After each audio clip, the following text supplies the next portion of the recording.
Hello guys, आज चाहिँ हाम्रो बिहानीको सुरुवात हुन्छ कोठियाघाटको जङ्गलबाट। कोठियाघाट हो, त्यसपछि हामी गयौँ राजापुर। राजापुर चाहिँ योपालि एकदमै धेरैचोटि गइसकेका छौँ र यो चाहिँ हाम्रो बिहानको नास्ता हो। बिहान बिहान हामीले नास्ता गर्दै थियौँ र यो नास्ता चाहिँ एकदमै मिठो थियो। मिठो भए पनि के गर्नु, यो चाहिँ आजको हाम्रो पहिलो र लास्ट ना होला। यसपछि चाहिँ हामीले खाना पनि खाएको थिएनौँ, आज दिनभरि भोकै बस्यौँ। र यो चाहिँ राजापुर एकदमै राम्रो ठाउँ, सुन्दर ठाउँ, मलाई त एकदमै बबाल लाग्छ। र त्यसपछि हामी गयौँ पेट्रोल भर्ने फुल भरायौँ। त्यसपछि हामी फेरि गयौँ पेट्रोल भरेर।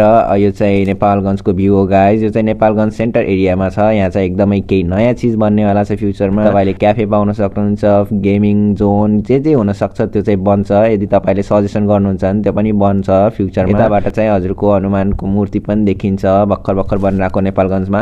र यो चाहिँ नेपालगञ्जको सेन्टर एरिया हो गाइज। नेपालगञ्जको सेन्टर एरियामा यस्तो राम्रो भ्यू। र यता चाहिँ क्याफे बन्यो भने के तपाईँ यता आउनुहुन्छ त? चाहिँ हामी गयौँ कान्तिताल र हाम्रो चाहिँ आज एकदमै बिजी सेड्युल भएर चाहिँ हामी काम गरिरहेको थियौँ। र यो कान्तितालमा गएर एउटा सानो नानी, हाम्रो क्युट नानीलाई पनि रुवायौँ, कति राम्रो थियो। अब यसपछि चाहिँ हामी गयौँ राजाबाट चाहिँ यहाँ रोड बन्दै थियो गाइज, पिच रोड बन्दै थियो, साइडबाट चलाएर गयौँ। त्यसपछि गयौँ कोलपुरमा पनि यो सानो नानीलाई, क्युट नानीलाई हामीले रुवायौँ। अनि पछि गएर त्यहाँबाट दमौली गयौँ। दमौलीमा पनि सामान दिएर अब चाहिँ हामी यताबाट फर्किँदैछौँ। यो आजको साँझ आजको साँझ हाम्रो दमौलीमै सकिने भयो।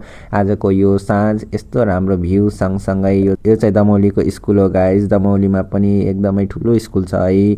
अनि यतापट्टि हाम्रो साइडमा चाहिँ पार्क पनि देखिरहेको छौँ। यो चाहिँ बन्दैछ सायद दमौलीको पार्क। र त्यसपछि हामी गयौँ आज हामी गयौँ यो बिरयानी पसलमा। तर यहाँको बिरयानी पसलमा चाहिँ अलिकति सबै चिज मिठो थियो, हेर्दाखेरि पनि राम्रो देखिरहेको थियो नास्तामा होइन बिरयानी। तर अलिकति चाहिँ ग्रेभीमा मसालाको चाहिँ जुन स्वाद आइरहेको थियो होइन, जुन स्वाद बित्छ त्यो चाहिँ अलिकति कम भयो। नत्र भए एल्स एकदमै मिठो थियो खाना। रोटी खायौँ, त्यो पनि एकदमै मिठो। यसलाई चाहिँ तन्दुरी रोटी भन्छ गाइज, मोटो रोटीलाई। यति नै guys, thank you for watching, bye by.